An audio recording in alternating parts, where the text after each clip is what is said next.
Well, I'm going to welcome you all to our Salon number 57, the gifts of radical love, love of people, love for the planet, love for the children of the future. And we're very pleased to have Annie Finch and Guadalupe Urbana, who, as very unusual state of events, are both in Costa Rica right now. So that is really wonderful.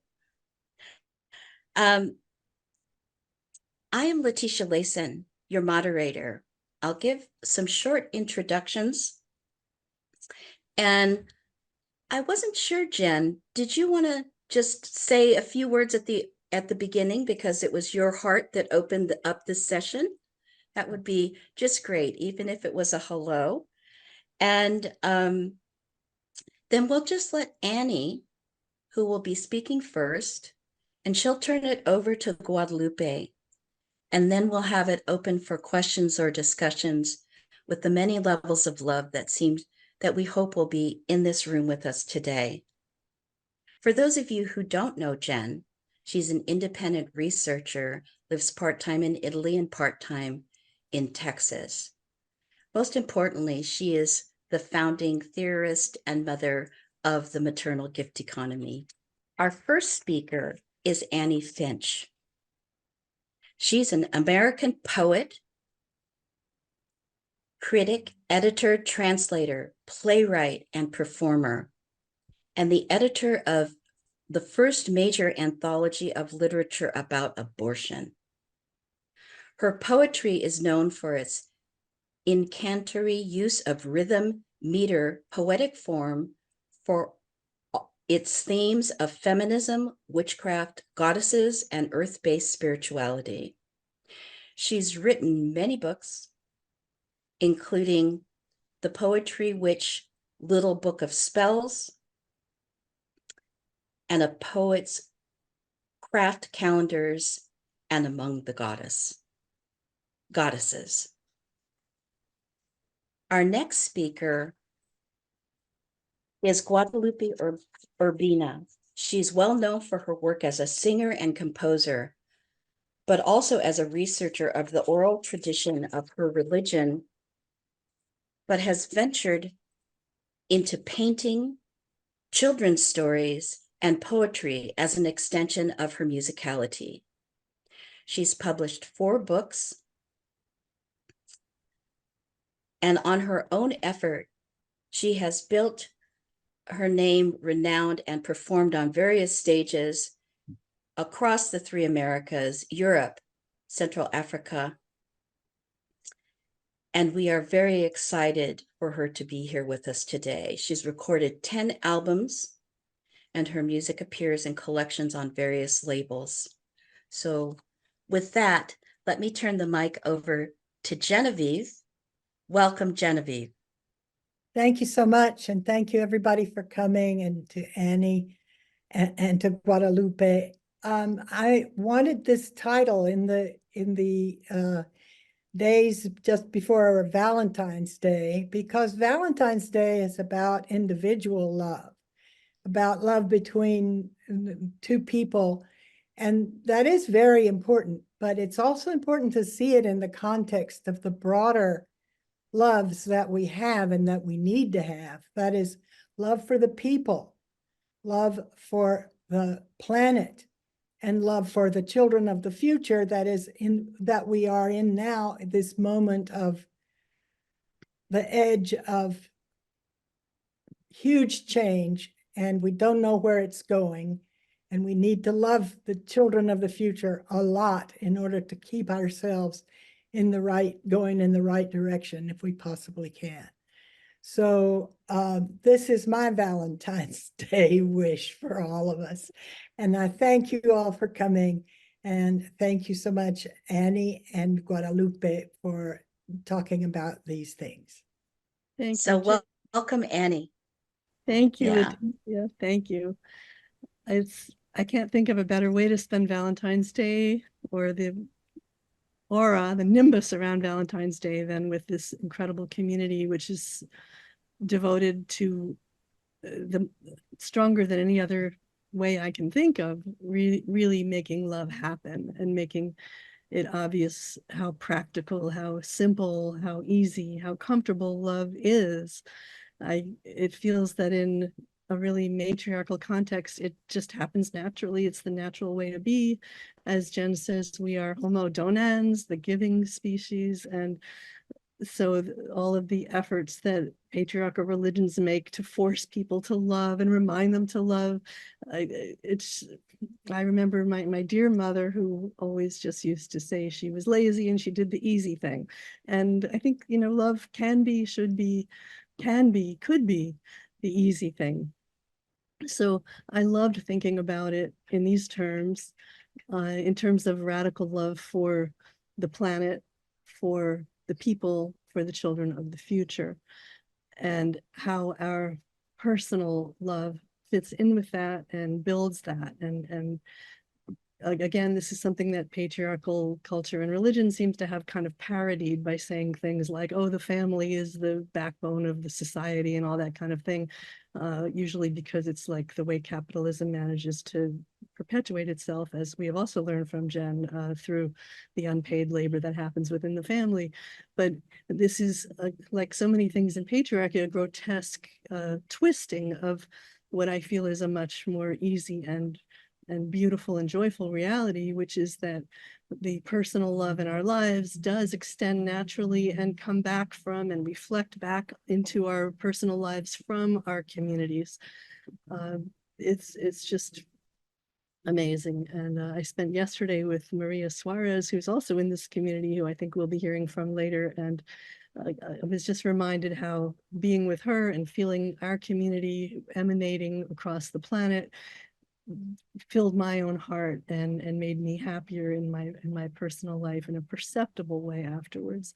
It's just very exciting to be part of this moment when I feel that the matriarchy is, to me, when I hear Jen say, we are starting something new is happening, big changes are afoot, and I can see the concern, obviously, that we all have for how it'll end up and what we can do for the children of the future. But it feels to me, children of the future, if you're listening, tell me if I'm right here, that that we can't go wrong when we are birthing matriarchy and moving in the direction of the maternal gift economy, because we are clearly seeing patriarchy around us crumbling, imploding, collapsing, rotting, exploding all around us. And obviously what's going to come out of that is the easier natural thing. I feel like matriarchy is almost like the beautiful vines where I am right now in Costa Rica that just come out of the ground so easily by themselves, and because it's the natural way. So thinking about all of this and thinking about what I wanted to say today as a poet, here are my thoughts. I feel that love is inevitable if we are in touch with the goddess. And Heidi Gutner-Abendroth says that the aspects of matriarchy are consensus decision-making, gift economy, matrilineal family structure, and belief in the divine feminine. And to me, it's all connected. All these things are connected. And the goddess is love, really. And love, it seems to me, if we believe in love, we must believe in everything in terms of love. Everything needs to be love. We can't make exceptions. Everything is love. And so what do we do with things that don't feel like love? Well, my sense as a poet, and as a poet, I'm a very formal, structured poet. I'm not just emanating in any old random way. I am very aware precisely of structure and system and harmony. And to me, this is the real power of poetry, is that it is able to organize things into a pattern that speaks to the rhythms of ourselves and the universe. So when we think about love, the things to me that feel like they're not love are the things that are out of place.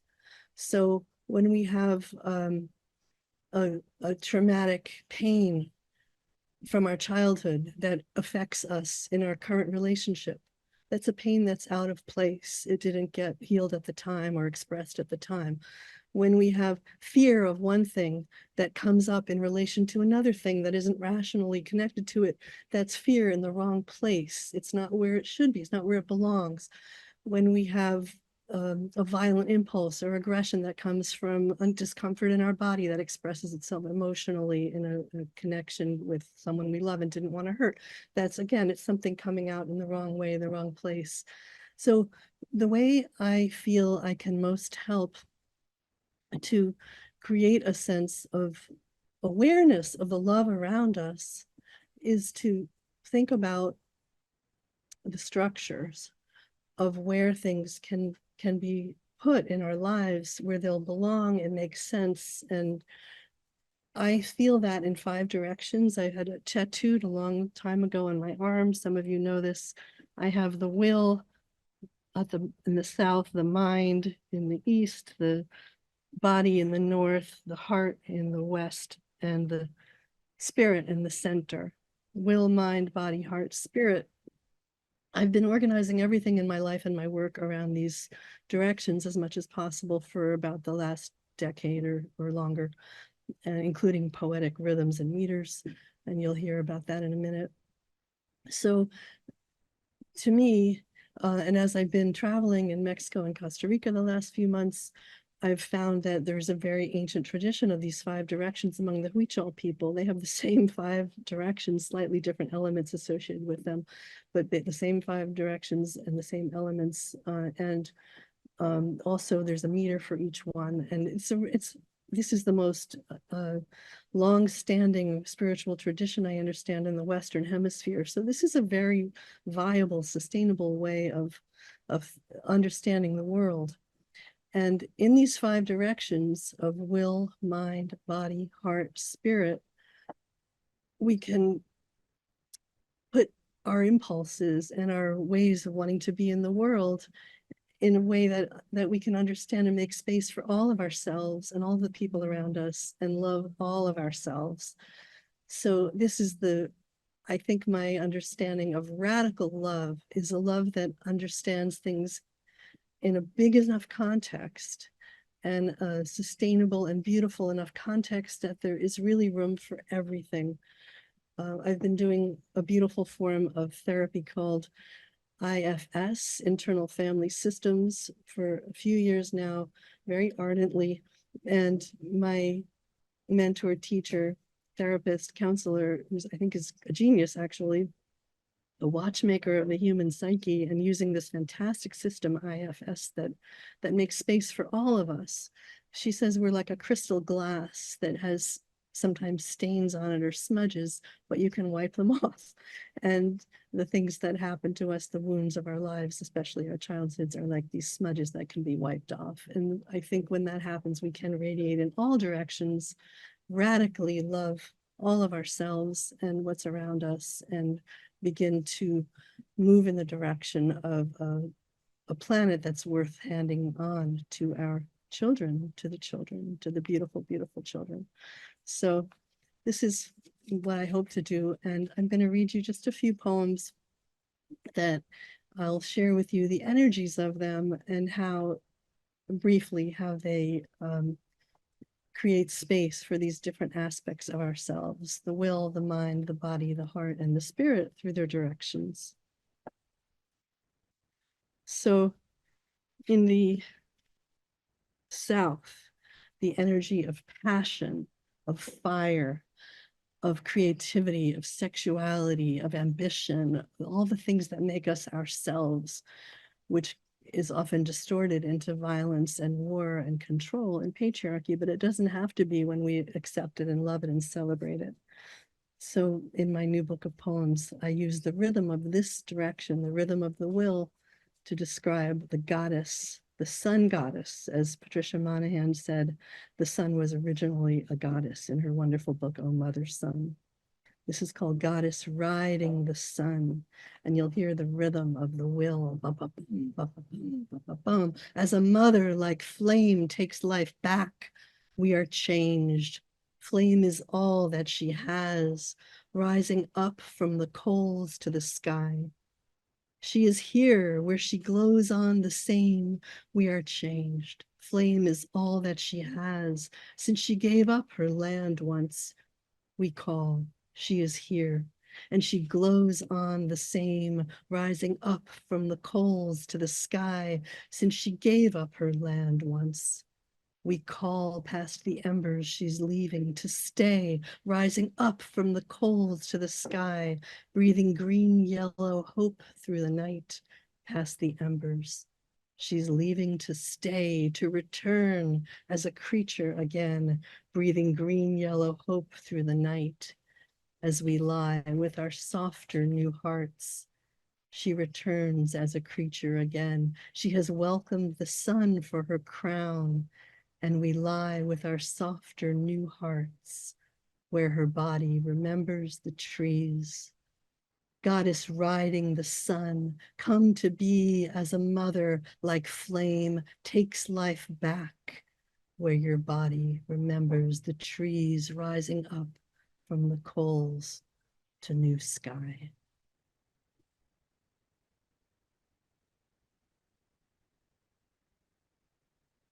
I call in the energy of the will to bless and love the planet and the children of the future.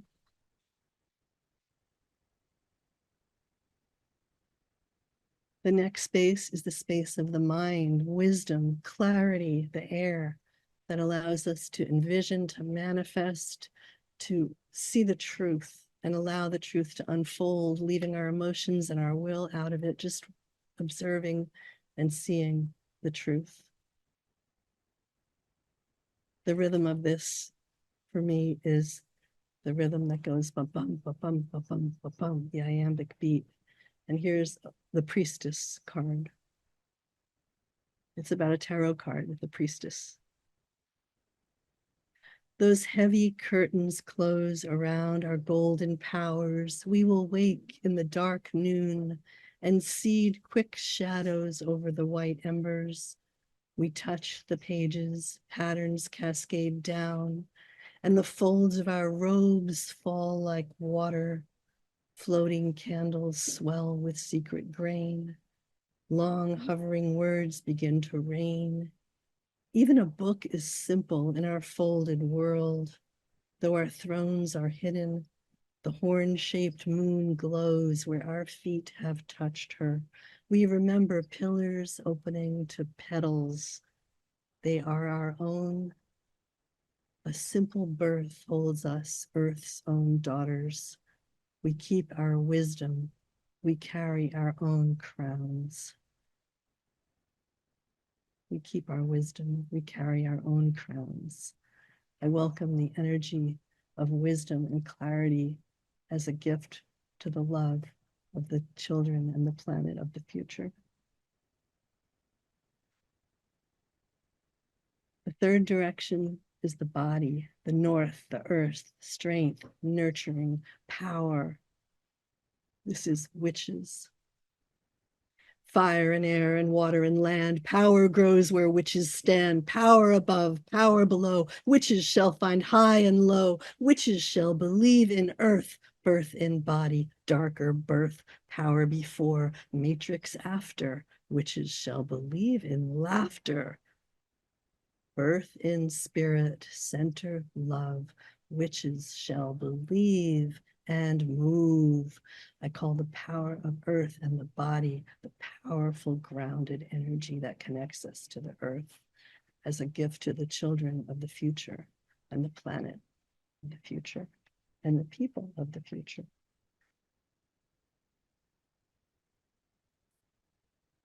The fourth direction is the direction of the heart, the direction of love, of emotion, the kind of flowing, compassionate unity, forgiveness, the heart that opens, that connects us with all. This is moons for our daughters. Moons that are linking our daughters' choices and still more beginnings. threaded alive with our shadows. These are our body's own voices, powers of each of our bodies, threading, unbroken, begetting flowers from each of our bodies. These are our spiraling borders, carrying on your beginnings, moving through shadows to daughters, moving inside our beginnings, moons of our daughters and mothers. I call the power of the heart, a place for love and forgiveness, transformation through allowing the flow of emotion as a gift to the people and the children and the planet of the future. And the final direction, the direction of the element I call matrix, which is sometimes called chi, kundalini, prana, mojo. This is the direction of spirit, the energy that flows through us that you can sometimes feel in your body, in your hands, when you're doing magic or feeling ritual, the connection that's bigger than our individual selves, the connection that puts everything into the heart, the goddess. What else can you say? The mind, the body, the heart, the spirit of the goddess and the will of the goddess. In this section of the book, all the poems are in this rhythm, but bum, bum, bum, bum, bum, bum, bum, bum, and many of them are about the spirits of people I love who have passed. This is about the wonderful poet Ntozake Shange, the poet and playwright who was my mentor very early on, and I had the joy of seeing her again for the first time in, I think it was 33 years. I saw her again and she died just a couple of days later. It was an amazing experience. And this is my elegy for her. It's called Zaki's Dance, but it goes think of any woman or witchy person that you love in your life who may have passed along. You feel their spirit pushing you from the other world. You can consider it an elegy for them as well. Zaki's Dance for Ntozake Shange. You came with your own things, O lioness teacher, your battles draped over your body like kisses. You came with your own things, O moon-loving preacher, your courage's dance flew behind you in yeses. You came with your own things, O honey-eyed speaker, your definite heart raising dreams beyond wishes. You came with your own things. You knew how to reach her, a queen's independence, a peace beyond riches. You came with your own things, heart's maker, heart's seeker, the links of such loving, grow sisters, grow witches.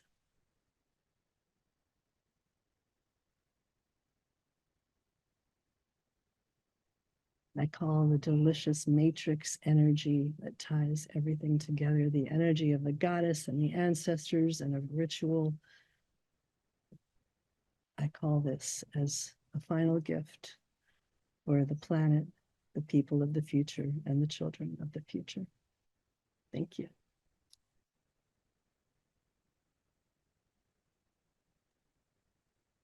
Thank you so much, Annie. It was so beautiful and just opening the space so beautifully. And we get to move into a space of hearing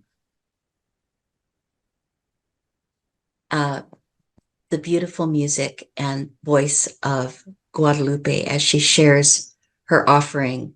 And after Guadalupe, we'll open up for questions and comments. So Guadalupe, welcome, welcome. Thank you very much. Thank you for inviting me. I'm very grateful for this invitation to share with you my reflections on love in the midst of violence and in the face of the threat of a patriarchal nuclear war, because it makes me feel loved, beloved, and valued, and we need that at this moment.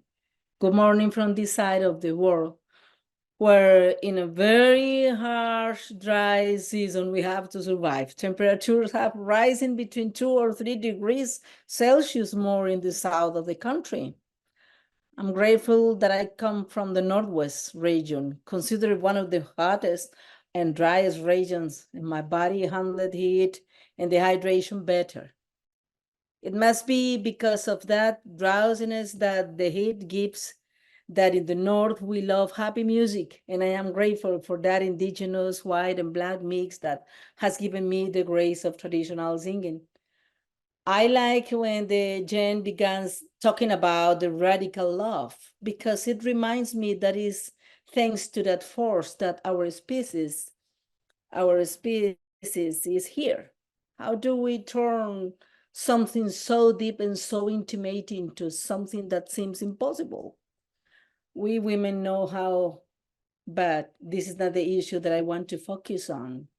So I want to share with you a song, the Pilon, a work song where a pilon, this is a big mortar, a giant mortar that we got from Africa, is compared with a beautiful woman.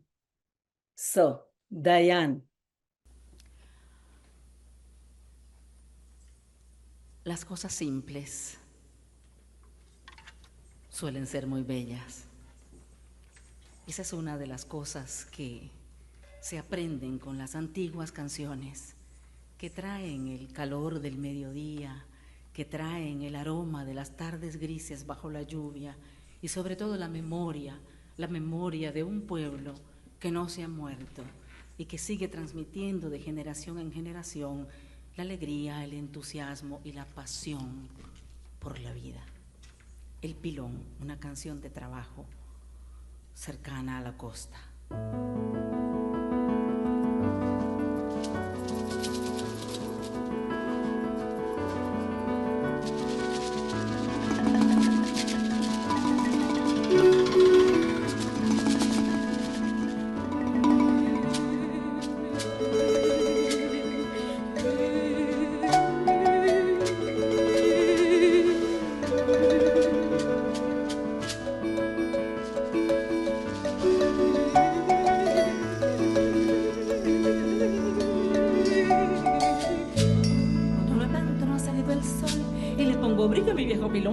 Tiene la cintura como margarita, las caderas anchas, la curva bonita tiene Margarita cuando se menea bailando este son, negrita del alma, váciame esa paila y sécame la frente que tengo sudor,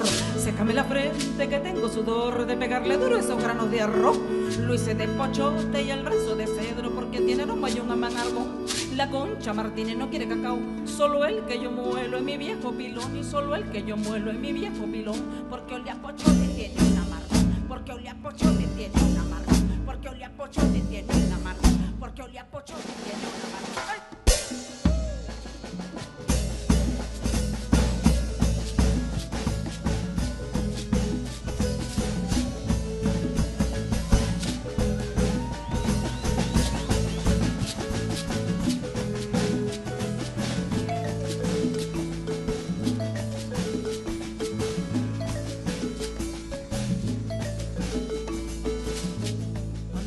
No ha salido el sol y le pongo brillo a mi viejo pilón. Tiene la cintura como Margarita, las caderas anchas, la curva bonita, tiene Margarita. Cuando se menea bailando este son, negrita del alma, vaciame esa paila y sécame la frente que tengo sudor, sécame la frente que tengo sudor de pegarle duro a estos granos de arroz, lo hice de pochote y el brazo de cedro, porque tiene aroma y un buen amargón y la Concha Martínez no quiere cacao, solo el que yo muelo en mi viejo pilón y solo el que yo muelo en mi viejo pilón, porque olía pochote tiene un amargón, porque olía pochote tiene un amargón, y porque olía pochote tiene un amargón, y porque olía pochote tiene un amargón. Okay. From different philosophical perspective, we talk about universal laws. And I could say that one that I can easily confirm is that of balance. I think of the tightrope, I think of about the circus or the plant network that show us the ability to coexist in the diversity that the tropical rainforest has. I concluded that this has to be love. That ability to go from front to back, to the sides, upwards, and realize that it is not very easy to make love in rigid patriarchal societies that overvalue the rational and undervalue instinct, that overvalue the humanity of sapiens sapiens and place it above the biological scale of life and the elements that make up and give life to this planet that is our house of love.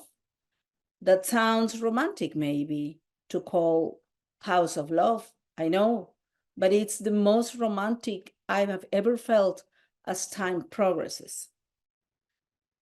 I see how love manifests itself in nature. I observe those intervegetal, intermineral, interaquatic relationships in all areas of life and transformation. I think that this is art. And I want to capture that in my text of songs, in the emotion they produce in me. And at the same time, in the challenge that this represents for me to accept that the lesson is coexistence in diversity, in biodiversity. Acceptance of differences is essential to appreciate diversity in all its forms, whether in nature, in human cultures, in artistic expressions, in the expression of our affection, in human sexual life.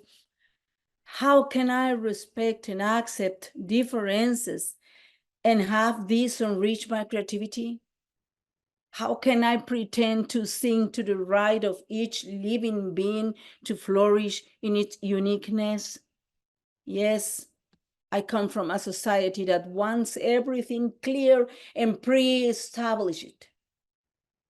That's why I seek human communities that celebrate and value cultural diversity, teaching and challenging me to learn about mutual respect and collaboration between people of different traditions and origins. It's not easy, no. At this moment, love is not an easy thing. I want my artworks to fuse all the different cultural influences. I want to create works that celebrate diversity, that connect us to the protection and preservation of biodiversity in various regions of the world. I want it to be the love for nature that I am that drives me to protect endangered species and their habitat, including humans, which could disappear in a second of madness of those who want to control our bodies and the laws of nature in the universe. I would like to share another song, Origins, and I will add the text in the chat for you to understand the text. Thank you, Diane. A la orilla de la luna habita el mar, de donde surgió la montaña. A la orilla de la luna habita el mar, de donde surgió la montaña.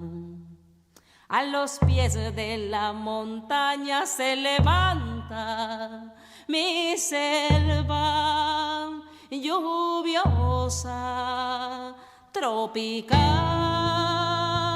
y en el fondo de la selva con la lluvia le crecía el útero a mi madre. En el fondo de la selva con la lluvia le crecía el útero a mi madre.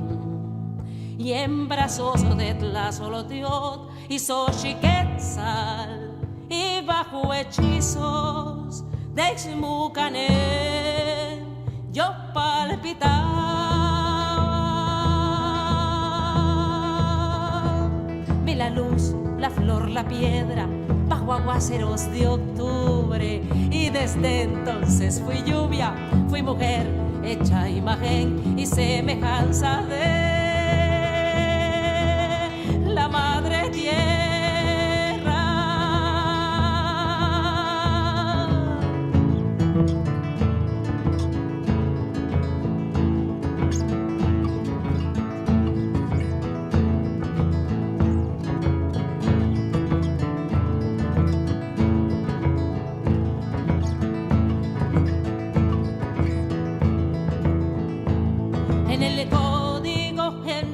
eco del tiempo.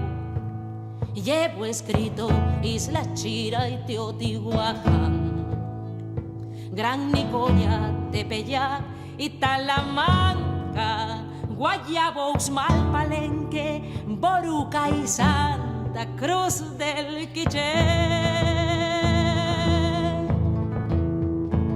Me transmitieron la historia por la sangre, abrazada en el centro de la América. Transmitieron la historia por la sangre, abrazada en el centro de la América. Están vivos los tejidos y mis indias y el vaivén lunar de mi voz, laguna mestiza. Por eso es maíz mi sangre, maíz mi piel, mi tortilla, el maíz, mi sol, mi luna, vuelo de quetzal, madre tierra. Soy tu hija y a vos quiero regresar.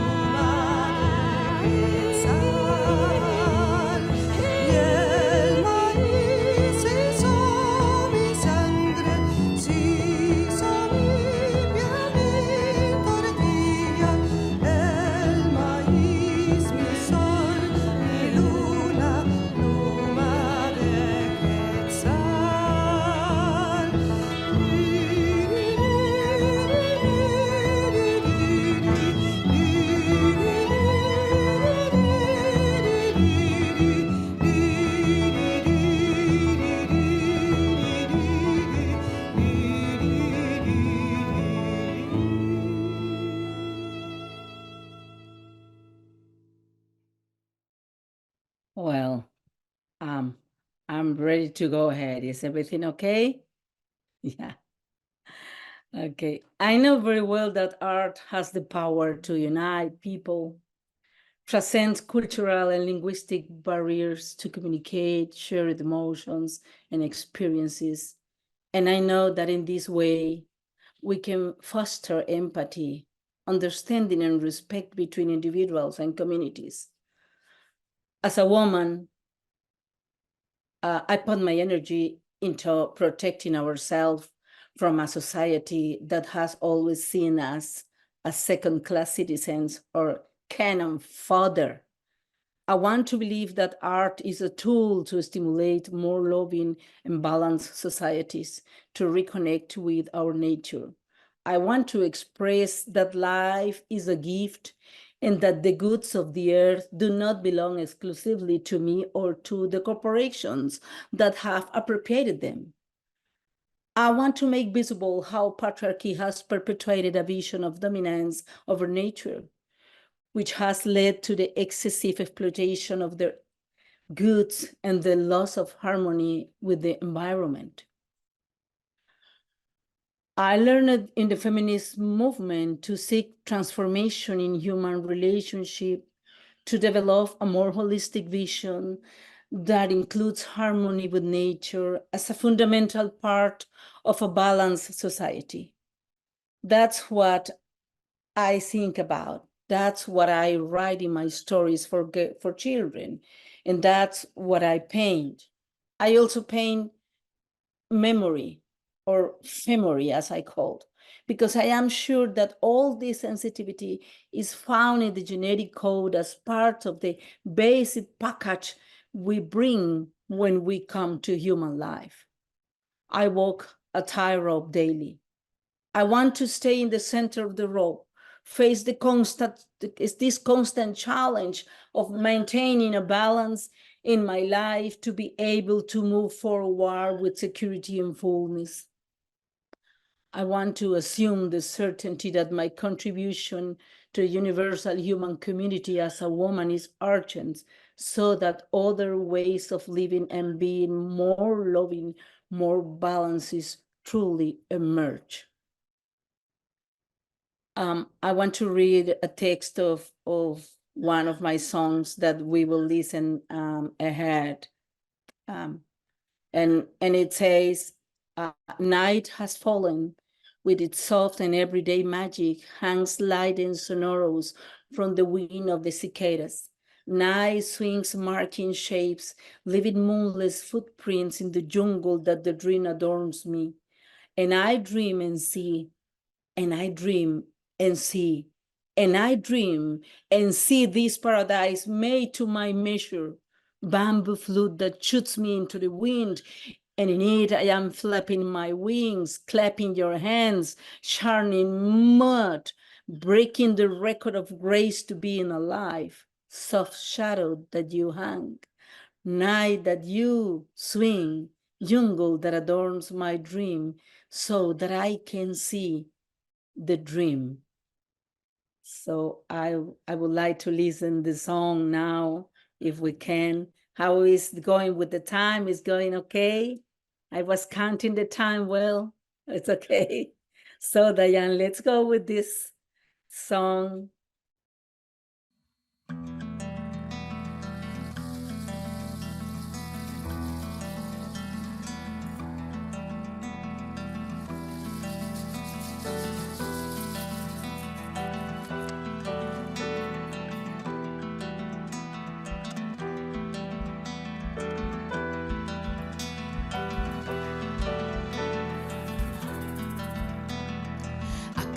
La noche con su magia suave y cotidiana, cuelga liviana y sonora del ala de las chicharras, se balancea marcando sombras, dejando huellas sin luna en la selva que el sueño me adorna. Y yo sueño y veo, y yo sueño y veo este paraíso hecho a mi medida, flauta de bambú que me dispara al viento, y en él me voy batiendo alas, batiendo palmas, batiendo barro, batiendo el récord de la gracia de estar viva.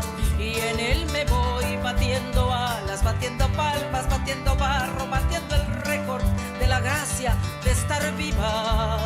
Sombra suave que cuelgas, noche que se balancea, selva que me adorna el sueño para que el sueño yo vea. Planta sagrada que cuelgas, noche que te balanceas, medicina que me adornas para que el sueño yo vea. La raíz.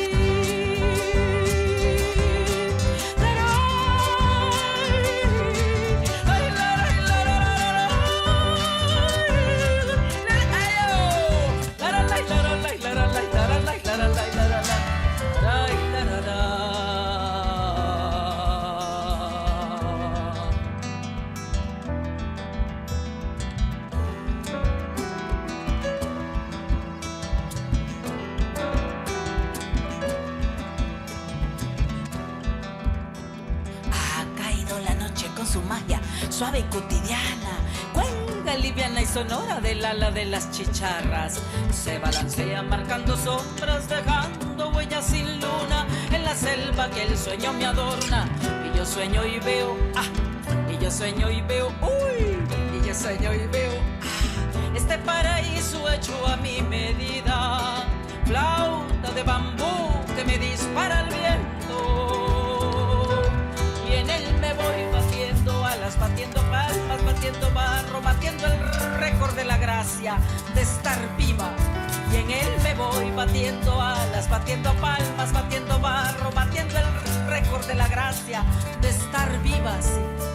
Sombra suave que cuelgas, noche que te balanceas, selva que me adorna el sueño para que el sueño yo vea.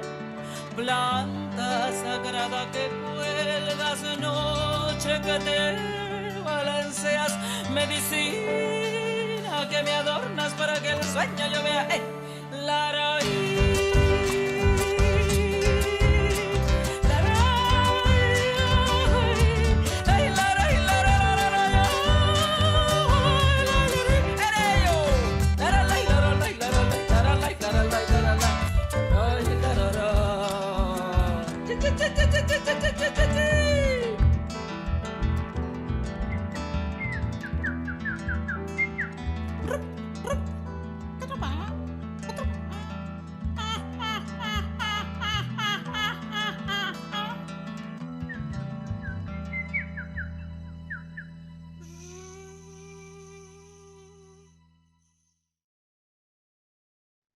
I know that balance is not static, but dynamic.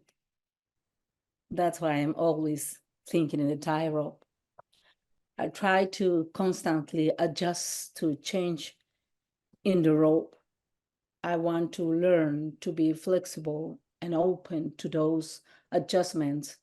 And like in the circus, work with artists of different abilities and backgrounds to create a unique show where each member contributes their individual talents to contribute to the collective magic of good living. I think that's the miracle, that the best we can do, just to try to do that. I think the magic is there. We cannot say that we will get it now. That's the way to do it. No, no, no. We have to try all the ways, and we have to jump in that tightrope, and we have to try to walk. We have to try to stay in the middle. It's that, the balance of life. It's that eternal movement. That's the most difficult. A mind that is thinking that we have just to put everything in a place and we cannot move more. And that's what we have at this moment, trying to take control of everything, static there, to own everything, to get it mine, to control that. We women know, as I said before, exactly what that means in life. We have having that always in our life. Not always, but at least the last 5,000 or 6,000 years, we have been living in that way. So I want to say just goodbye, and I want to share with you another video, and I want to say that I'm grateful. I didn't have the last months a lot of time to do these kind of things, but I love to do this, and I'm so happy when Jen asked me, and I said, yes, that's something that I like to do. That's something that I can do.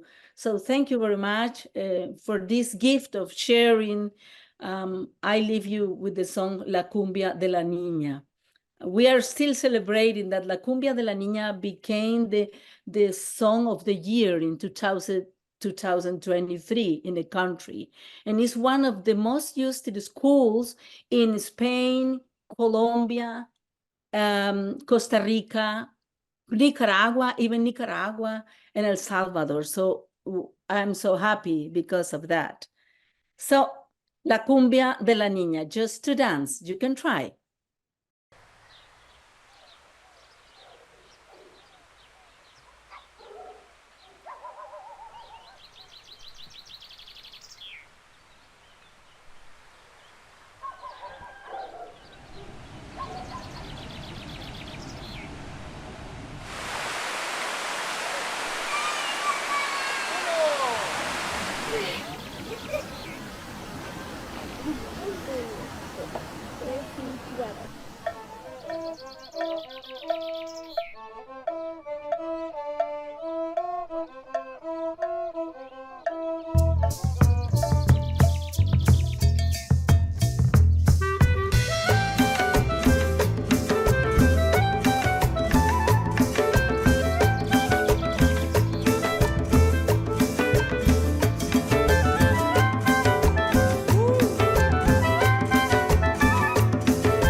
solita en mí, hablando con los tiquisques, viajando con las hormigas que mil secretos le dicen. Y cuando bailo sale a bailar, y si llora la consuelo y le digo que no hay nada mejor que andar de la tierra al cielo. Y cuando bailo sale a bailar, y si lloro la consuelo y le digo que no hay nada mejor que andar del cielo a los suelos. ¡Epa! ¡Uy, ay, ay!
think that's all. Thank you, Guadalupe. That is so beautiful. I love that music and your message. I think it's such a gift that you bring to us from your the song before the last line, so that we can see the dream again together. It's just beautiful. Thank you so much. Okay, well, at this time, I see that there's one question that's in the Q&A. And if there are others, please feel free to enter them into the chat or into the Q&A. And we will ask the questions to either Annie or Guadalupe and or both. So Liliana. Yes, I have a question for both. It's directed to Annie, but it applies to Guadalupe also. Annie and Guadalupe, as a poet and as a singer for you, what is the pulse of creation? This is for both of you. What is the pulse of creation? I think both of you talk about this in your art. Thank you. You want to start, Annie? What a beautiful, beautiful question. What is the pulse of creation? I would put the question back to your question, because what is the pulse of creation? What is the pulse of creation? This is the pulse of the heart. The question was answered in the question was asked in the pulse of the heart. So I think I would answer in the pulse of the heart. But I do find there are 5. Right now I'm happy with 5. One of my students is working on a 6th. But I feel like, we tune into different frequencies depending on where we are and what we're doing. And maybe that's the pulse of creation would be the pulse where our attention is most helpful at any moment. So, I feel there may be several, like as a poet, I work with different pulses, different rhythms, and they're appropriate to different occasions and needs. So maybe the pulse of creation would be the one that at the moment is calling us to participate, to the most joy. And then further, I guess I would say for me, the ultimate pulse of creation is the last one, the pulse of the spirit, and that is about joy. So I guess I would say that in joy, I feel the others come forward, the will, the mind, the body, the heart, they all are necessary to reach the state of the spirit, which is, to me, the emotion of spirit is the emotion of joy ultimately. So maybe the pulse of the spirit is the one that brings us the closest to joy at any moment. Thank you so much, Annie. Guadalupe. You need to unmute. Oh, good. I don't know exactly what to say. Just thinking in pulse of creation is maybe related with what I was talking before, is the idea of that everything is moving always. So in that way is moving always our necessity to express. But I want to go to that word, to expression, to express. I had a meeting 3 days ago with musicians, friends that came here. And at night, we were just singing outside and talking.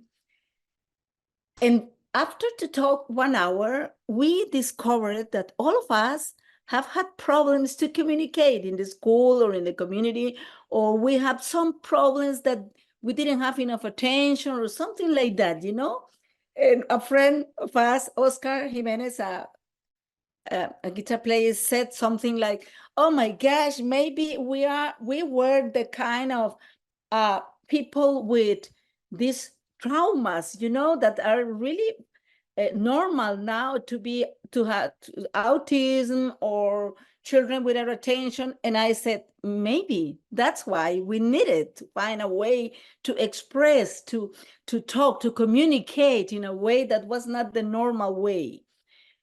Maybe we were looking for a spiritual connection with life, you know, and spirituality is a strength. It's very strong. Normally at these days, the society and this lifestyle is putting layers and layers and layers over this necessity, giving us a lot of recipes to say what spirituality is. But what I saw the other night was just this moment between us singing and talking and laughing and making stupid things. It was this strength of love and creativity. Just do it. Trying to communicate in a way, as Violeta Parra from Chile said, kill the piano, you know, let the birds fly, you know, just it interesting pulse of creation. I don't know, it's a need that I have. I need it because I am the last of 10 children.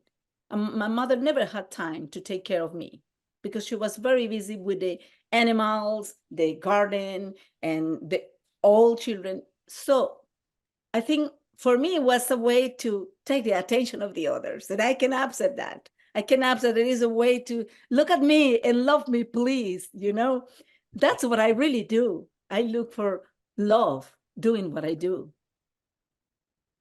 Thank you, Guadalupe.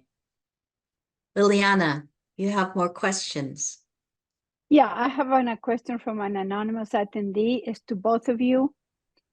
Do you have any daily practices which help your creativity? For example, grounding outside, journaling, or meditation? Well, just living every day, going to the garden, you know, planting to see how things are going around, feed my animals, just normal life. What I only do is just to write every day. I'm trying to write every day something, a piece, something, because I need it.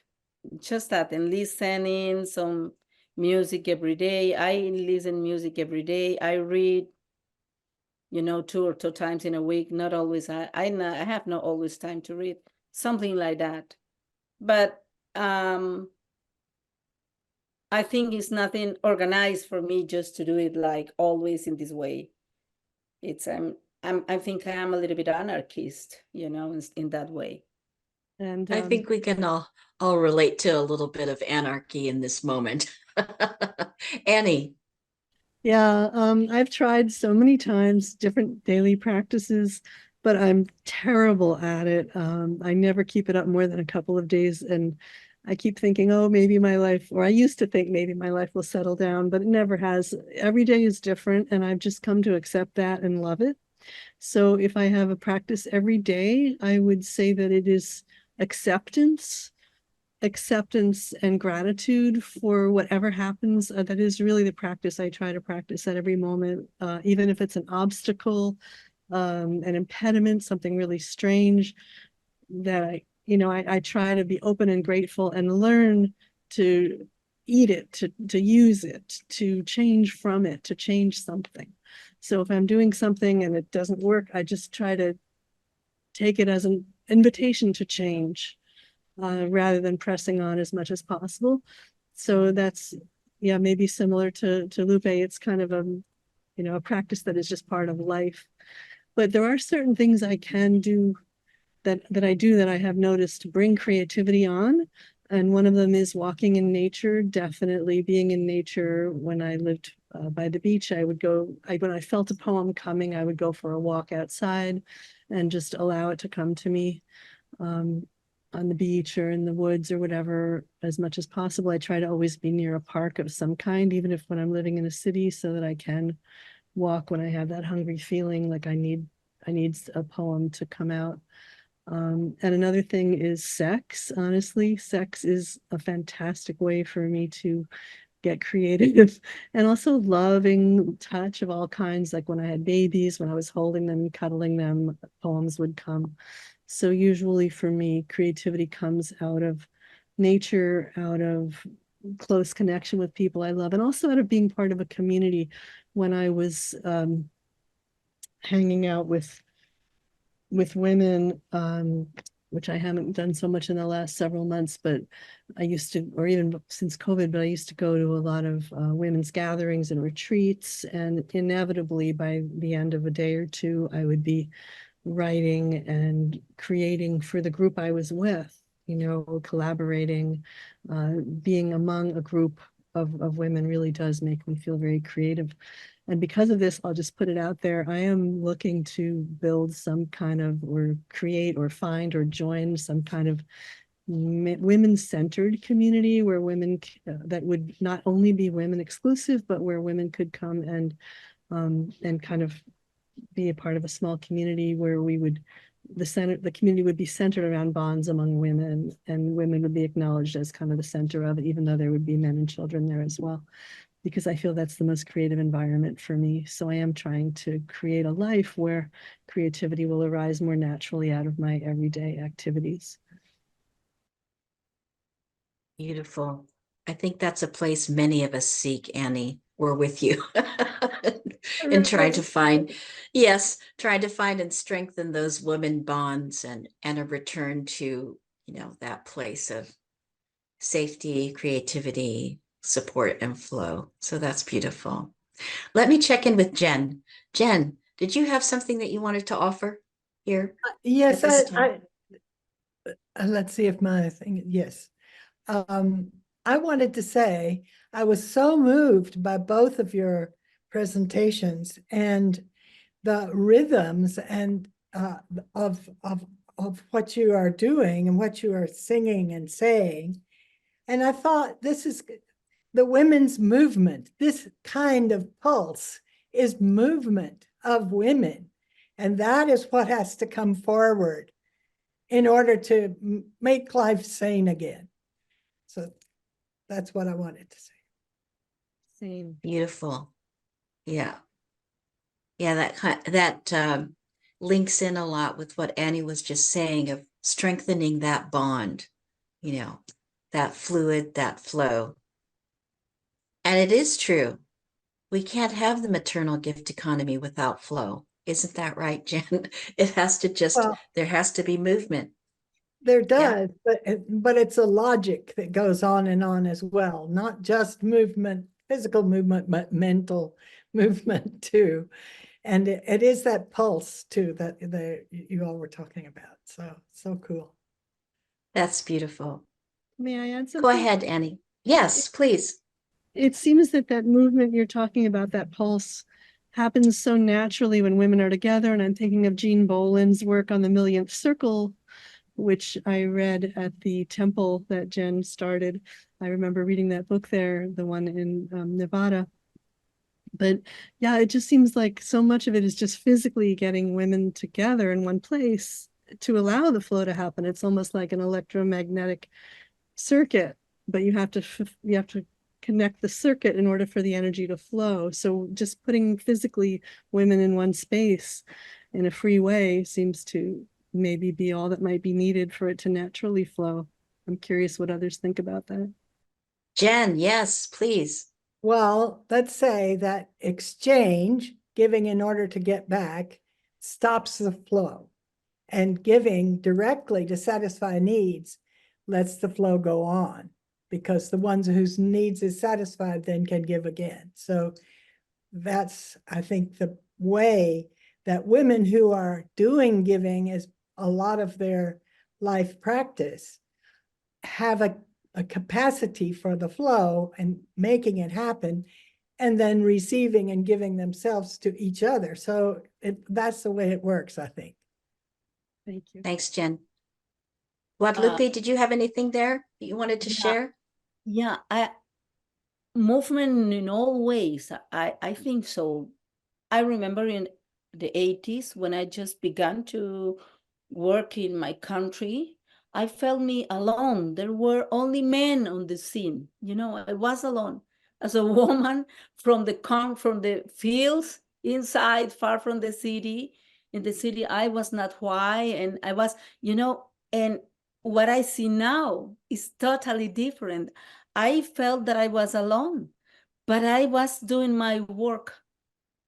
I can see that now, not before. I can see that now because many young women when I was 60, I organized a concert, an activity, and I received a gift from a lot of young women, from young singers and composers from my country. And they said something that I appreciate a lot, and I feel me proud of me, myself, and all the women who have made me, is that what you have done was very important for us. And thank you for that.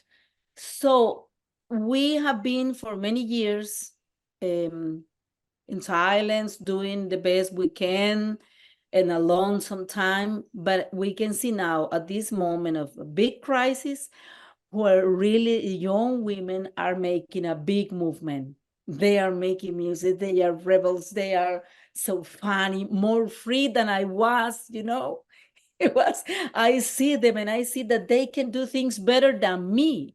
They are better than me when I was that age. So I say, that worth in life. I mean, that's what we have to do. I think it's a big movement. And it's what I see when I'm listening to Annie reading her poems with this passion, just feeling the words. I mean, she's doing her work and it will give fruit.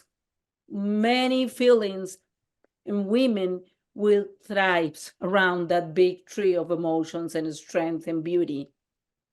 Yes. Yes. May it be so. Thank you. Thank you, Guadalupe. Yeah. Did you want to respond to that a little bit, Annie? You need to unmute if you do. It's true. It is such an honor to feel this. And Guadalupe, I feel that from you too. Obviously, the incredible gift of your creativity and the way it's so complete, so complete. It's just amazing and so delightfully just opening, like enriching and humbling at the same time, to just feel this, like you were saying before about the diversity of different women coming together and sharing this vision. Like, it just spoke to me so easily, the images and the music. And I was in India for several months, as some of you may know, this fall, and I met some amazing women there, and we talked about creating an international women's. I had the idea because I met so many women who were getting rid of their traditional goddess cultures and beliefs of their mothers and grandmothers, which I went there looking for, but I found women getting rid of them because they associate them with oppression and with, very limiting roles. And I wasn't sure that these women are going to go back. And so I went there thinking they have something that I need, that I want to learn. I was looking for the matriarchies. I discovered the matriarchies were not in a good way. They were mostly, as Heidi has pointed out, just the trappings, even in the most remote areas that I went to. But instead, I found women who were letting that stuff go because it was limiting to them, the way it had been, in the last several hundred years or even longer. So I began thinking, and I met some wonderful women in India, and we talked about maybe trying to build something together where we would take the universal aspects of women's culture, like circle dancing and the divine feminine and nature, and find a way to to build something together that then people could bring their individual culture into, but it would still be shared internationally. And that was kind of exciting. So, I just think there's so much in the way of communication that we can uncover the simpleness that we all share. That's such wisdom in that, the simplest patterns and designs and understandings. Thanks, Annie.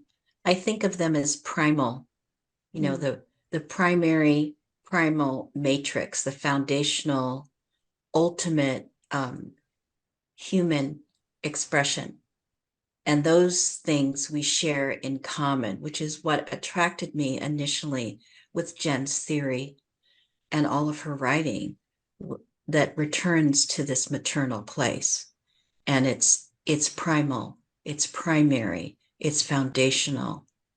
It's just what it means to be human. Yeah. And while saying it seems simple, living it in the way that we sort of have to back into it becomes a very complex dance. You're back into it. Yeah. Yeah. Yes, we have to back into it and release all of the trappings of patriarchy as we, try to actually back into the truth of who we are and really embody what it means to be human Yeah. and feel safe enough to actually express and open enough for creativity and love to be spontaneous and flowing with all of the, as you said, misplaced, things that are not in the right place are actually harmful and hurtful, dangerous, and life taking, right? Yeah.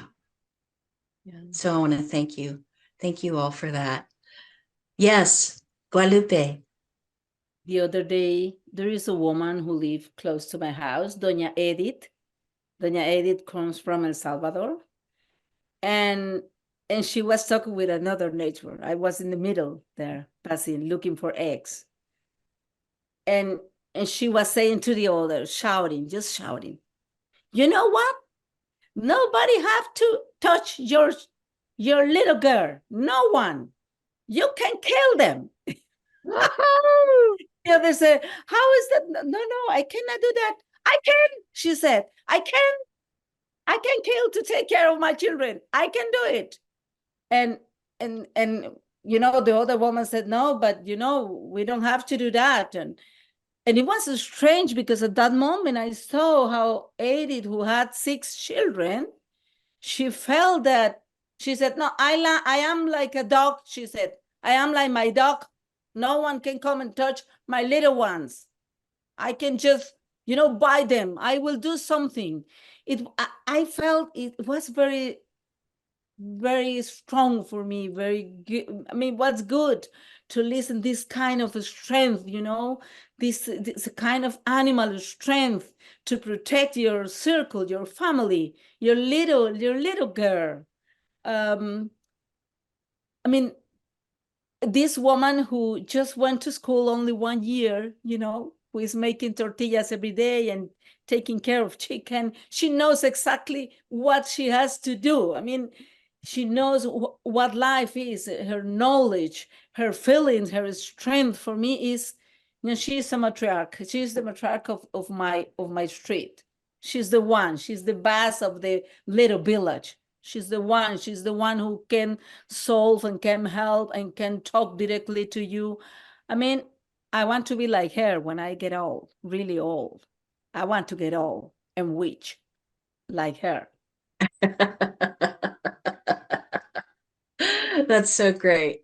I've said this before several times in this forum. The creation story that my people come from in the Philippines, both my mother and my father's side, the 2 people who emerged fully formed, like Adam and Eve in the Christian creation story, the 2 people cultivate strength and beauty. They come here to be strong and beautiful. You can imagine it's necessary to be strong on a small island surrounded by the ocean. Everything you have to resource on your own, and beautiful. The islands are beautiful.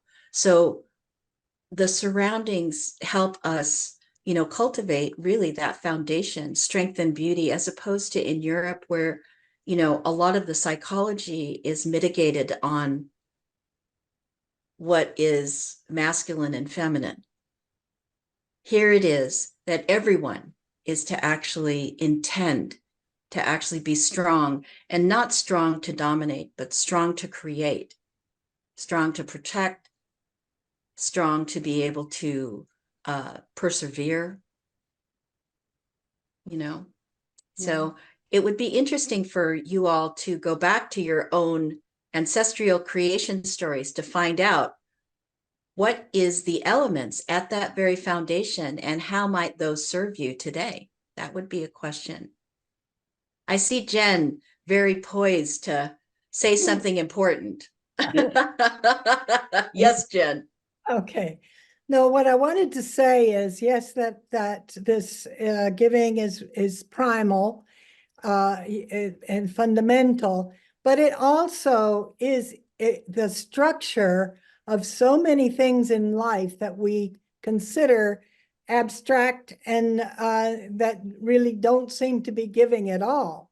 But you can analyze all of that back into giving and receiving, as I do with language and communication. I'm giving, you are receiving, you're hearing, but even grammar and so many aspects of life are based on giving and receiving that we have eliminated through patriarchal abstract academia that has not been able to recognize that because they weren't taking care of the children. It was not, they didn't have the experience of mothering because of our separation of gender in the so-called West. And so actually Homo donans is based on that, not just as the primal level, but throughout our culture. And that's what I hope to try to convince people of as I keep on doing my work. So thank you. Beautiful. I think that's why we keep coming back, Jen. Why we are here. That's why we are here. That's right. To hear your discoveries. And so we can use those little tidbits and bits of information to try to make that crack in the culture wide open. It has to be a paradigm shift Yeah. on the mothering, maternal, giving and receiving way. There has to be that in order to understand the world as Homo donans. So Absolutely. Let me check in with Liliana and see if there are any other questions that she would like to pose for our panelists and Jen. Yes, I have a question from Michelle Shaw, and it's to all the panelists. What would you say through your art to the children being born in 2200? Yes. Okay, take a beat. A través de tu and- arte, a través de tu Yeah, arte. take I have to take a breath. take a breath. Take a breath. You think if what I can say, oh, that's difficult. Oh, Yeah, take a minute. And you too, Jen, because you too are going to be speaking to those children. Your words will still be there. So what is it that you're going to be saying? Annie, Jen, would you like to go first? Would you like to say Well, something? due to all of the environmental crisis and all of what's going on among human beings that are oppressing each other in such terrible ways, and all of the pollution, we don't know what the children of 2200 are going to be like. Are they going to be able to have a good environment to live in? Are they even still going to be there? That's my question of the question. I will talk Yeah. to them about patriarchy. Let's hope if they're still there, patriarchy won't be there anymore. Yeah, I would maybe the place to start is to thank them for actually surviving and carrying on the human species. I would do that. I would thank them. Yeah. And I would say at this point, I do believe there wouldn't be patriarchy anymore. And just to remember that everything you need is in your hearts and your spirits, and you don't have to worry about reconstructing anything we had. We don't need it. In fact, it's hurting us, all of this capitalism and and too many possessions is not helpful. So don't worry about trying to get any of that back. Just enjoy the opportunity to live in a simple way and appreciate with your heart and your spirit and your body and your mind, just being alive and your will. Enjoy. Joy and gratitude is all you need to have a great life. So don't even worry about the rest of it. Just appreciate the gift of simplicity that you have by being alive right now at this moment. And as you build the new world for the future, build it based on simplicity and love and on matriarchal values, because those are the ones that will really last and help you to survive. Beautiful words. Yep. Anyone want to add anything else? Guadalupe or Genevieve?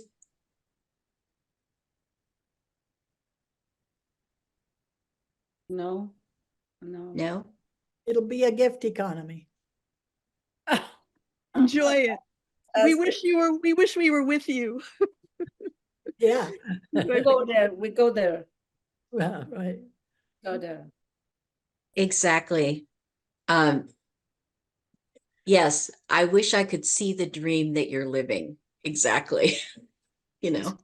Someone Because said they're, go ahead, Guadalupe. Yes. someone said there that Michelle, I think, so said that we live in such a unsafe times, and she said that it's necessary to start with creating safe places within ourselves. I believe that. I think it's very important at this moment, and looking at what's coming on the way. It's good for us women to take care of us, to make our communities stronger, to get together often than before, and to be present, because I think that's important. Is the best resistance, or the best way to invent another things to do.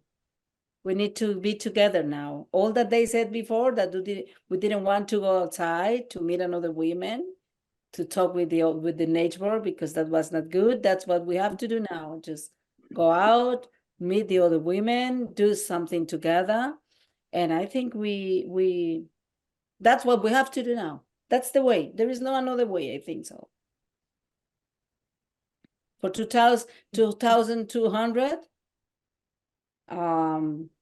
that's the way. And don't forget your family. Continue talking about that. Don't forget your family. Continue talking about that. Yes.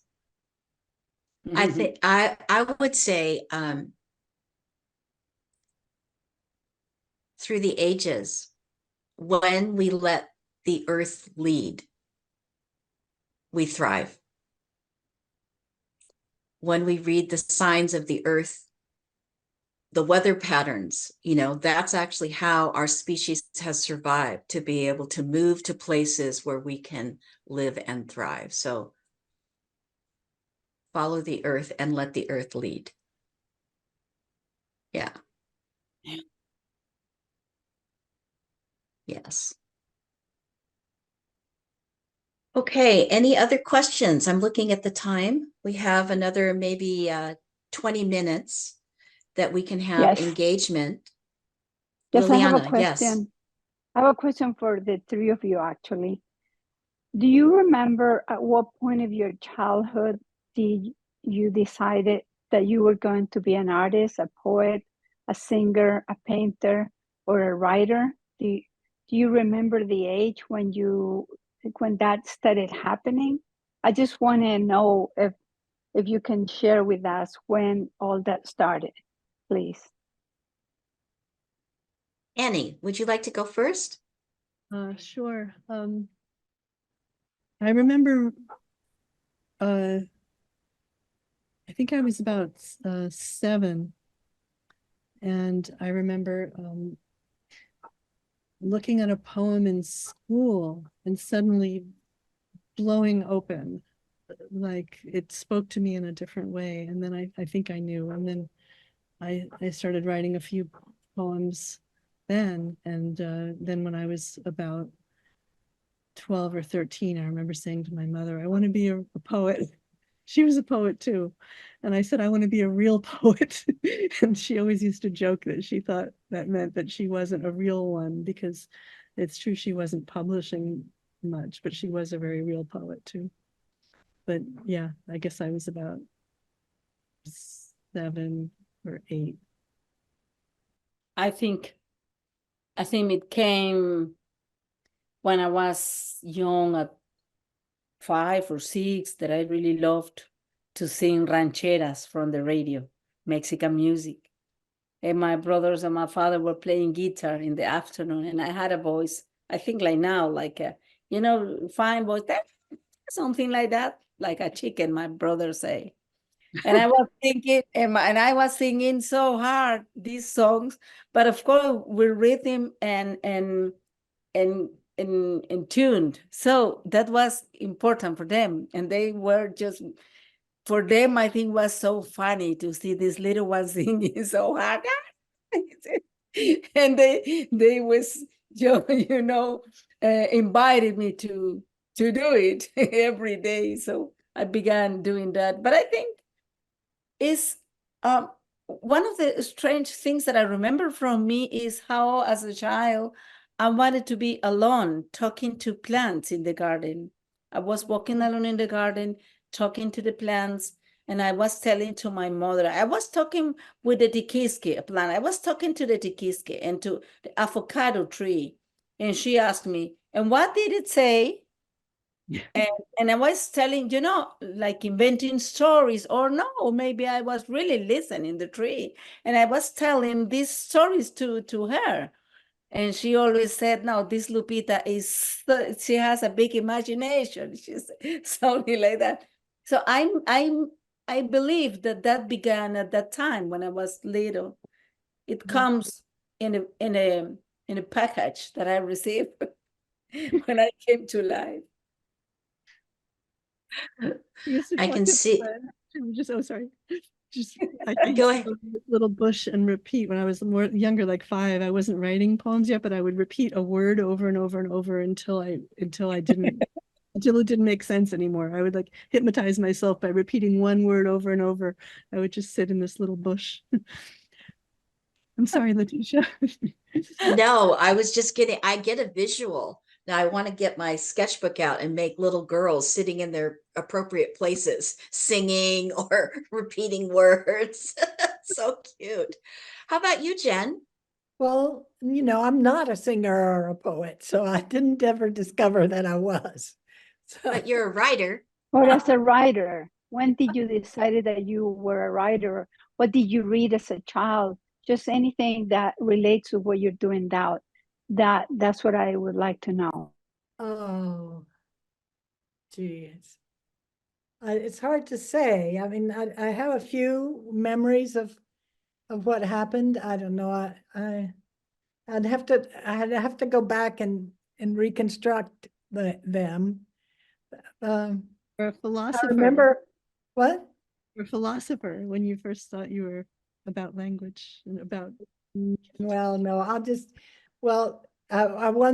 when I was in grade school, I wrote a story about the Eek family, and they each one was a sound saying eek, eek. That was it. That's all I have to give right now. I love that though. Who was the That's biggest so- eek? I read that John Marley is making a question there. Have you seen that? Yeah, I can read that. Okay, I'll read it. John Marler, to everyone. A big thank to you and Annie and Guadalupe for your profoundly inspired artistry and wisdom. Annie stressed the importance of finding joy from her poetry and all creativity, and Guadalupe's music and wise words evoke the vitality of life. Since there is such a pain, sorrow, and continual horrors taking place that profoundly affect people's life here and now, I would like to know from both of you how you apply your artistry to assist people to survive and thrive within this ongoing reality, especially The Horrors of War. Gracias, Guadalupe, por señalarme eso. No lo había visto. Gracias. I do it always. That's my life. Always putting attention to things that can release me and release the people that I have around. I think with each word, with each music, with each painting, I think what I'm doing is just to restore me, myself, with all my pain. And at the same time, maybe giving some ways of understanding or connection through the music I do. But of course, I take to personal and direct actions, like make a song or participate in different kind of groups talking about this and trying to understand. But in my case, all my work and all is just to restore my soul, to restore my life of pain, because just this terrible war, or this is not a war, this situation we are living at this moment is just a kind of reflex, is a kind of mirror where I can see at the same time the war that I have suffered when I was a child. In many ways, I mean, in my body, I have lived that pain, terrible pain and abuse and many things directly in my body. What I see there, and that's why the work I do, of course, is just something to accompany, to heal me, myself, but at the same time to share the strength, because I know that I'm a strength woman, I know, and it's not for free. It's just, I have learned that. I have learned to survive because I have been helped with another women were around to me to help me, my sister, first of all. And after another women, I'm here. Thanks to women, I'm here. Thanks to women, I'm here. And I know exactly, for me, myself, that what I'm doing always is just to be close, to support. As I said, when I was talking, forget a better understanding. What's happening in Palestine, for me, is so sad and it's terrible. It's just an answer. It's just, the reflex of what the power of the patriarchy can do. Just that, how they can do that. And nobody says nothing. And some people is getting something to explain that situation. There is no explanation for that. There is no explanation for killing children, women, and men everywhere. There is no explanation, anyone. So I'm totally on that side, trying to support, to accompany, to give the strength that I have. And at the same time, knowing that I can share this pain with another women like me that understand what's happening there. And of course, saying, stop these empires, please. Stop this white supremacy, please. Stop this horror. Stop to control lands, to control the Persian Gulf, to control the petroleum and the gas. Stop with that. Stop killing the people in Congo. Stop letting the children die in Sudan, in Somalia. This is not something new. What we see now is just the expansion of the craziness of a system that doesn't have anything to give to us, nothing more. They don't have nothing to give to us. There are no explanation. That's why it's good when we can get together and sing and play and read poetry and say, please, we have to love each other at this moment. We have to give our hands, our hearts, and be together and enjoy life without feeling guilty. I mean, I didn't want that. I didn't want to be educated to pay for shit to eat. I didn't want to be educated to pay for color trash, for synthetic food. I didn't want that. But I know that I'm here because there is some people controlling and saying what I have to do. That's why I'm a rebel. I'm a happy rebel, a very happy rebel. So happy to be rebel, to be anarchist. I'm so happy. That made me strong, and I want to be strong and a powerful woman. I am that. Because of you, dear woman, because of you. Absolutely beautiful, Guadalupe. I think at the beginning of your message, when you went into your passion, was the poignant reminder everything that you do is to bring yourself back to balance. It's actually to help people come back, not to ignore what's going on, not to pretend that it's not going on, but it's a way to actually make sure that you stay healthy, that there is a return to what you know is your health and your heart and finding your way back to love. That is so powerful. It's a powerful love message. Powerful. Thank you for that. Annie. As I said earlier, I do everything in the 5 directions, and Joan's amazing question inspired me to think about the 5 directions of how I am working to assist in these incredibly painful times. First, in the area of the South, the will, the creativity, my poems are gifts, and I hope that they will be helpful. They're the idea is to read them aloud, and that they not only will hopefully inspire people, give people tools they can meditate on or memorize or use in a ritual, but also actually change your energy and help to heal your energy in your body through the rhythms when you speak them. Second, in the area of the mind, I'm developing ideas about meter, and I've developed this idea of metrical diversity, which has the potential to change the English language. The English language has never fully developed the different rhythms as other languages have. Languages that are matriarchal, I'm working on this theory now. If anybody knows anything about oral tradition and matriarchal cultures, Lupe, I'm going to be asking you soon. Please let me know, because I'm trying to research around the world the connection between diversity of different rhythms and meters in poetry and matriarchal culture, and how these are used ritually, and hoping that there's a connection there. I sense that there is. I'm trying to find the evidence now so I can write a scholarly sort of book about this, but basically to develop the idea that English is not stuck with one meter. Right now, English only has one meter that any poet uses. If they use meter, they use the meter of the mind only.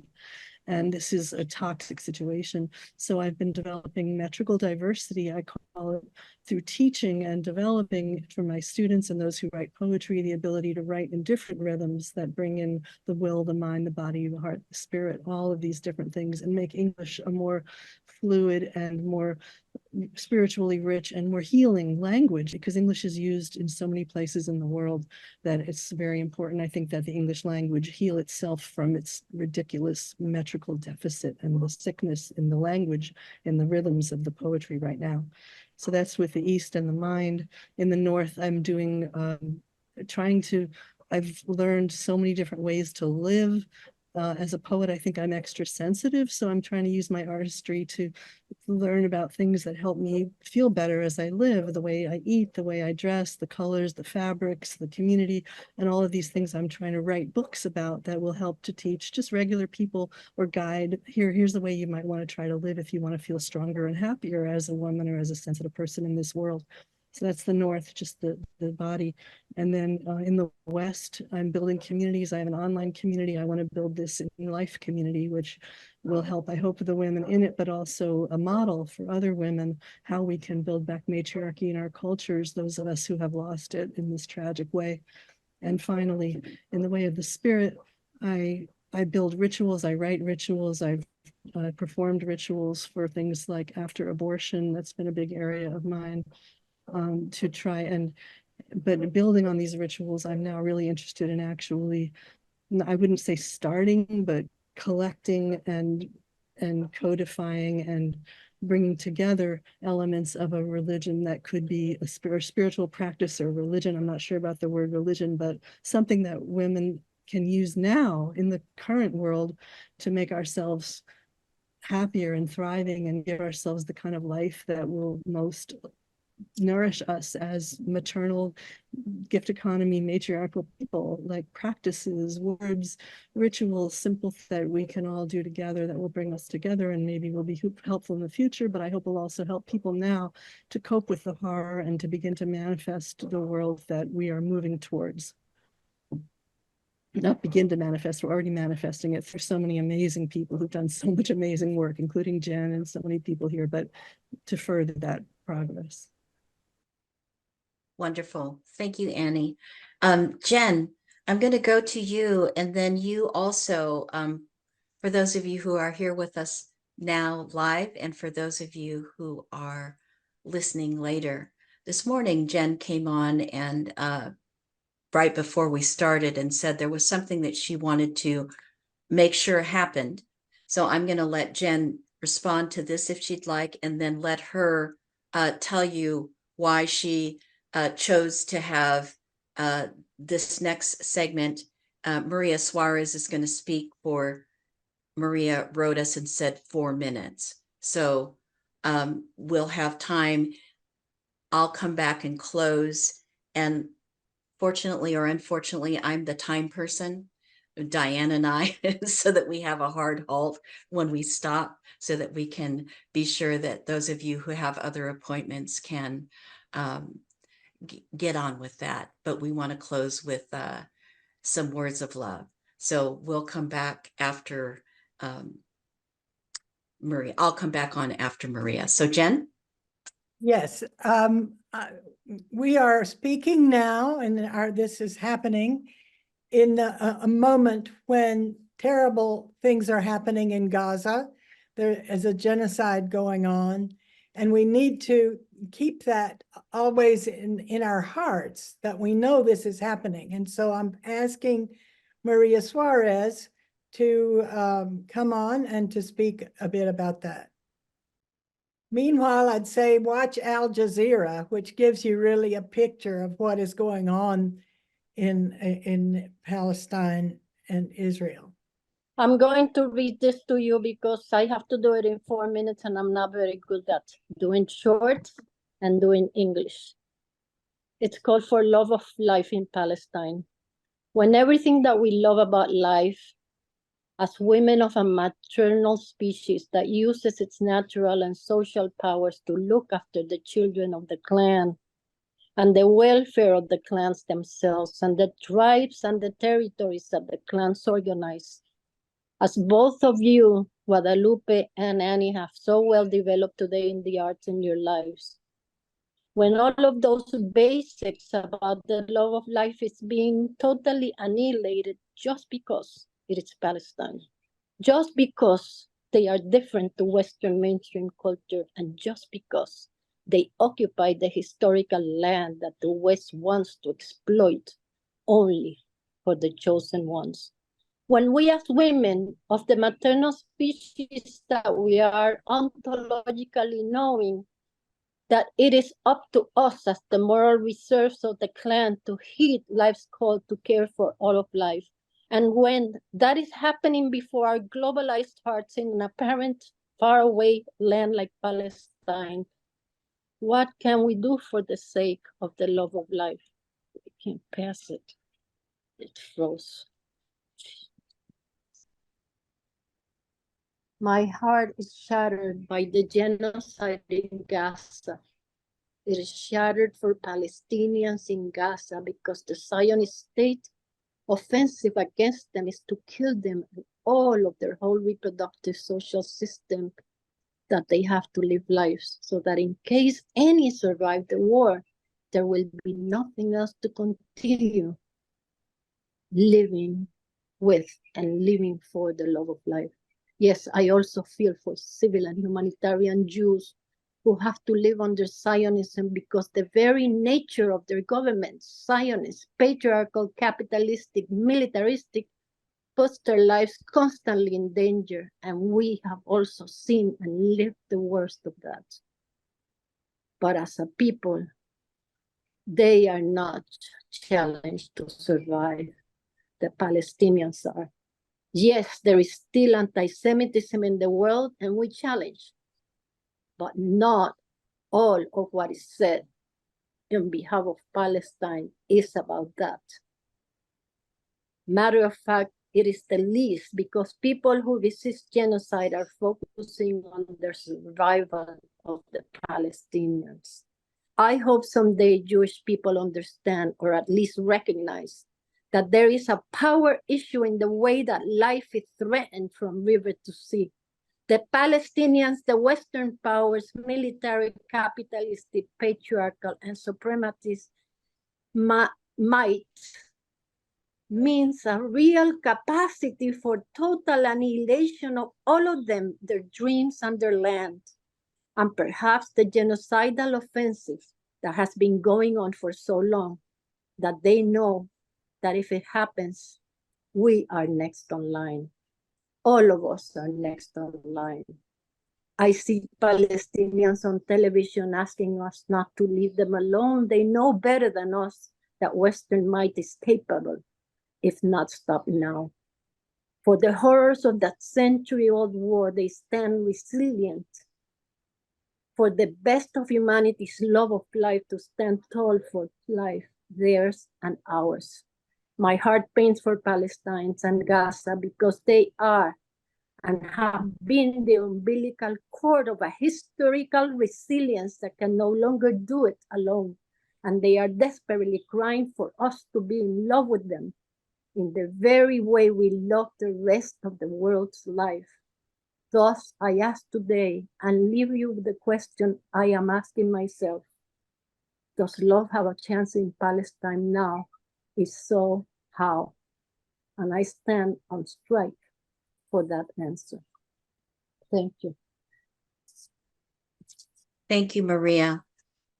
If everyone would just take a deep breath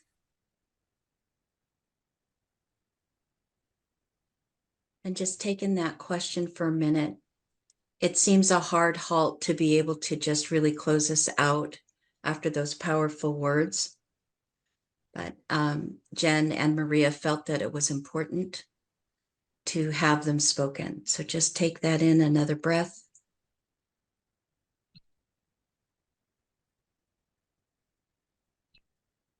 And then just exhale and shake it out. We have just a few more minutes. I'm going to close this out. And we have some very dynamic things that are coming up in the future. And I'm sure there'll be more opportunities for there to be a deeper dialogue about all that Maria had offered that Jen will help us organize. So at this time, I just want to really return back to the heart of this salon and really invite us as we thank our speakers, what Guadalupe reminded us, that this work that we've received today is to help us for the moments that we can return back to a place of balance, that we not get sick in our service, that we are well so that we can continue to give our gifts. So with that, breathe that in, because I want to properly thank Annie and Guadalupe for spending this time with us and giving us the heart and the vision of creativity, of words that are powerful to sort of move us into this place, a moment, 2 hours out of a 24-hour day, to feel being bathed in love. And I just want to thank you with that deep, deep gratitude. I want to thank Diane always for your perseverance, your compassion, your understanding, and your absolute spot on with the technology to ensure that we stay on track, that you support us with videos and audios and get us connected here. Thank you so much.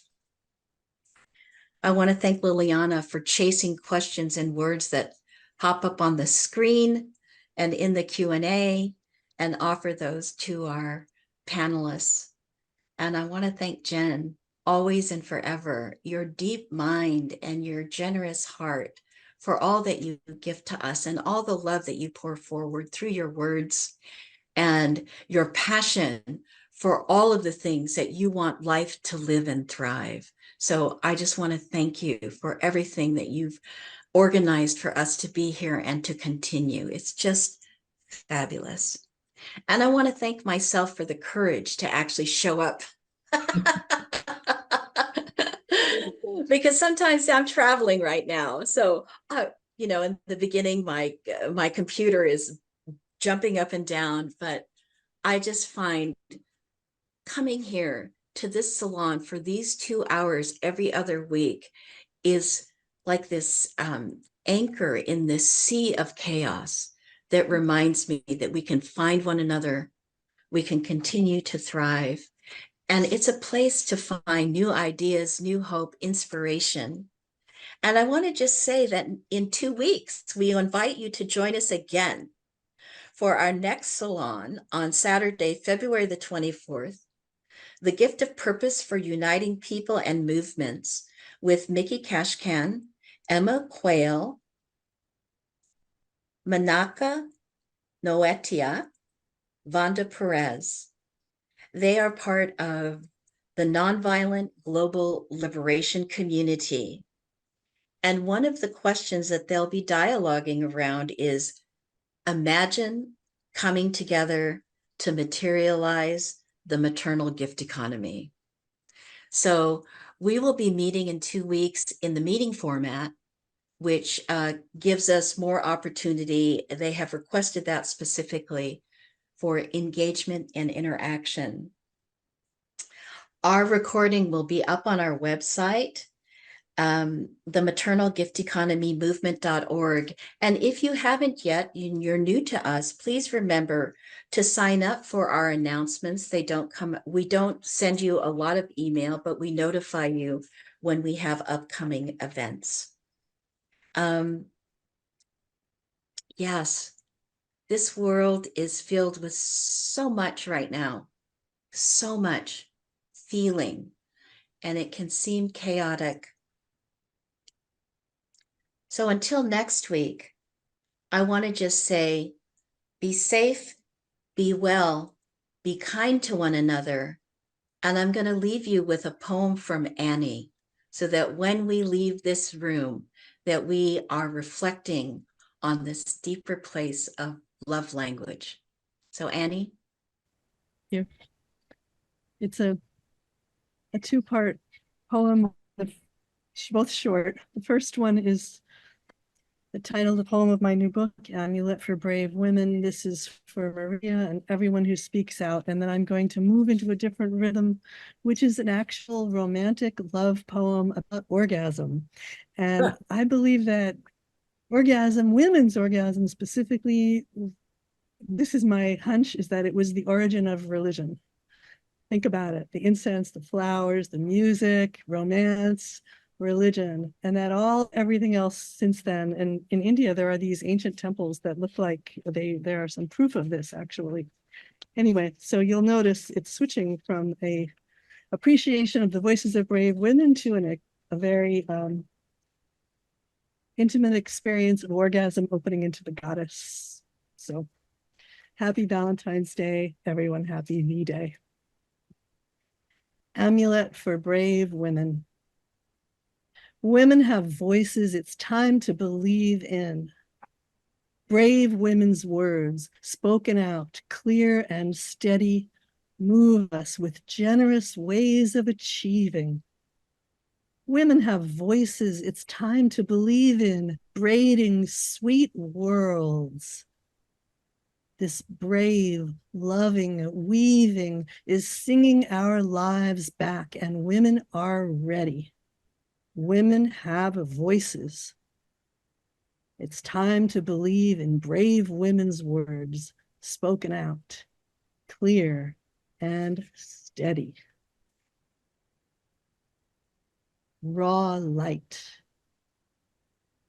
Deep in the circles of love that surrounded me, deeper until they were circles of light, paths outward, inward, and onward, the leaning following closer, with each turning, bright arrowing towards me, as I kept returning always for tightness the body's delight. Held in the walls of the love that came, rounded me open until there was everywhere burning, warm-walled as roses, the raw light that pounded me. Happy Valentine's Day. Thank you so much, everyone. and share the love. More importantly, love yourself. Everyone, Wow. peace. We'll see you in 2 weeks. Bye for now.